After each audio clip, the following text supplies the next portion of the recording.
Hi everyone, hope you're doing well from wherever you're watching this channel, depending on your time zone. Now, the by-elections campaigns are finally over. Tomorrow, people will be turning to their specific polling station and cast their ballot for their best candidate they wish to lead them in the remaining time as we wait for 2027. And so, if you take a focus on what is happening in Malava, where we have the UDA candidate, David Ndakwa. Then we also have the DAPK candidate, Seth Panako. Seth Panako is a man who has really tried.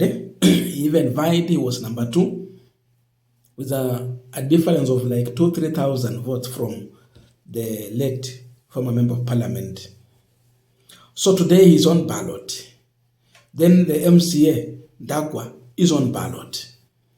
And after the campaigns, I think yesterday, there were complaints because now campaigns are over. Therefore, you wait for the voting. So his complaint is that the government is now targeting his supporters. There is the allegation of the said meeting between Seth Panako's wife and some women who allegedly were chased from, they were meeting in a hotel and they were, and the officers, the police stormed that hotel, which actually Seth Panako is rejecting, that such a thing never happened. In fact, his wife is sick. So what followed is that some of Seth Panako's supporters, especially women, have been chased from their homes. They have run away from home. They have been intimidated. They have been threatened. And now they are away from home. Look at that situation. Atu wanatafuta bibi yangu akona mkutano kwa hoteli Malava. Wanakuta watu wanakunywa pombe, wanasema no, nyinyi ni watu wa Panyako, mko mkutano na bibi ya Panyako. Hata bibi yangu ni mgonjwa, hawezi kutembea usiku. Huu ni ujinga wa aina gani? Hii ni nchi ya aina gani?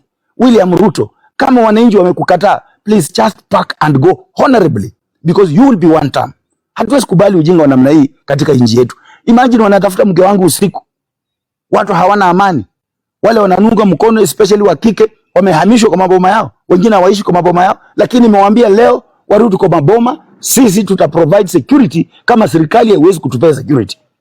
Mfasi wangu mwingine kule Ikoli alikuwa amehama, nimemwambia leo arudi kwa boma na familia yake. Mimi nita provide security. Kwa sababu hakuna vile tutakubali watu kufanyia sisi kama yani mtu unakuja Malava. Badala kuacha wananchi wachakue mtu kama serikali inaona imefanya kazi nzuri.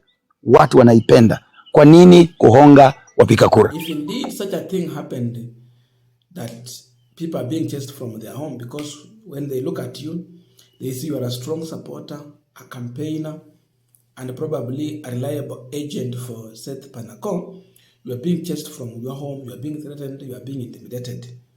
Then this is wrong, and this is a serious issue. We will be looking into that. Why would someone chase your opponent supporters? The other issue he has talked about, the allegation of 10,000 marked ballot papers. 10,000. Look at that. That papers are prepared, they have been marked, and the election is coming. Seth Panako is raising these allegations. Kuleta ballot papers ambazo zimemakiwa. Zimewekwa kwa mtu anaitwa Job Manyasi. Zilitokea Matungu. Hizo ballot papers ni 10,000.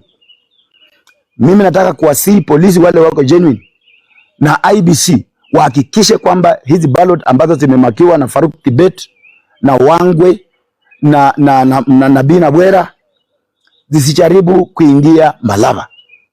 Kwa sababu sisi tuko imara na tuko tayari kukufa kwa ajili ya haki ya watu wa Malava. Now we want to look into the issue of chasing away or intimidating Seth Panako's supporters and the matter to do with the alleged 10,000 marked ballot papers, to understand what game the government might be playing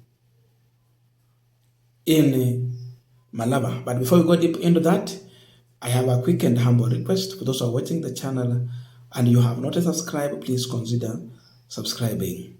To our returning subscribers, I must say thank you so much. And again, to all of our viewers, please give the video a thumbs up.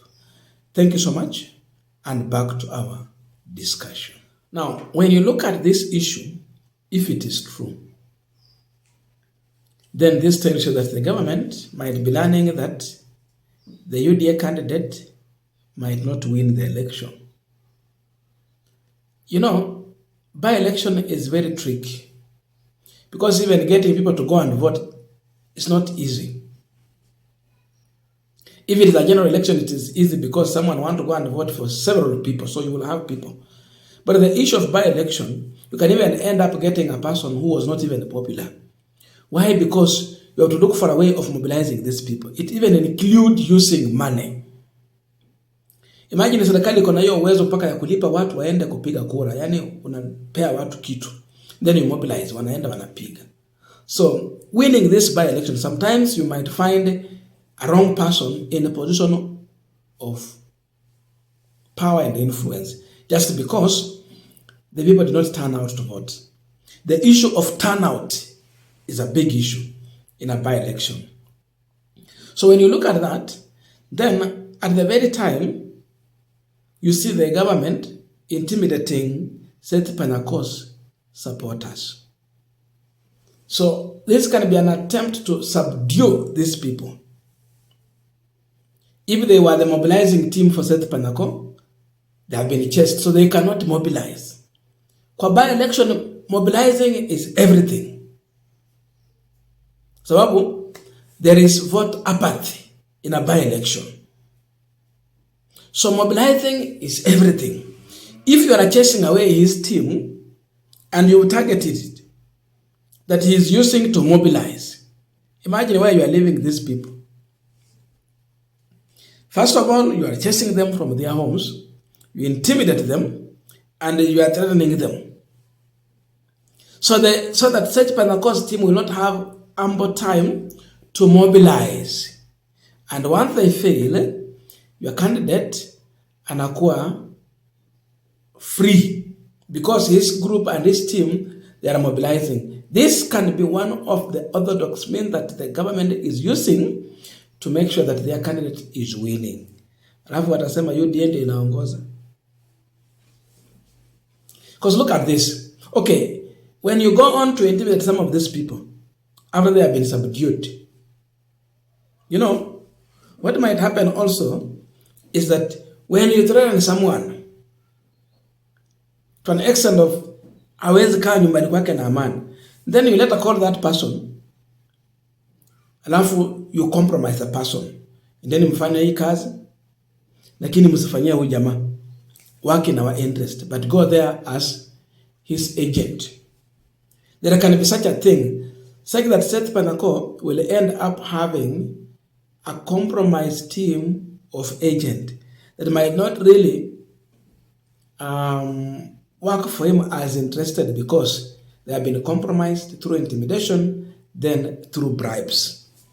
There can be such a possibility. So first thing, intimidate them. After they are intimidated, they have been threatened. When they feel threatened, then you call them, give them something, and assign them a different role. They will work for you.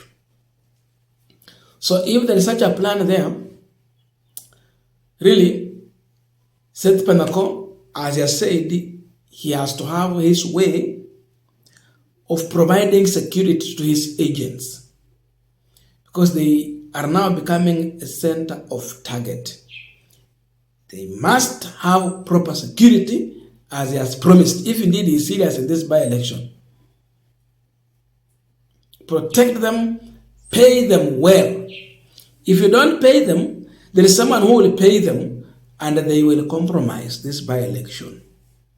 So despite the best campaign you people you've had, supermassive crowd, you've sold your agenda to the people, you must do a follow-up. Because if this team was supposed to mobilize for you, by-election, I have said and I'm repeating, mobilization is everything. If they are to mobilize for you, and already intimidation is here, they will not mobilize because they have been compromised. So your people will not turn out to vote for you, and the other side will have their day. So kama kutakuwa na uwezekano wa UDA kushinda kule, hizo zinaweza kuwa some of the tactics they might end up using. So if someone come with marked ballots and your team is compromised,